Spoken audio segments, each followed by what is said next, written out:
Сәлеметсіздер ме, құрметті оқырмандар? Покров ауылдық кітапханасы ұсынады.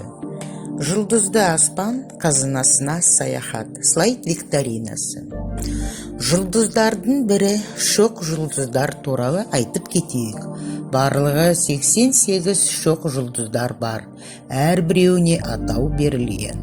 Олардың бірі жетік қарақшы шоқ жұлдызы. Ол шөмекшеге ұқсайтындықтан үлкен шөмек деп атайды. Шоқ жұлдыздардың ішінде ең жарығы темір қазық. Жұлдыздар саяхатшыларға және теңізшілерге жол көрсетеді.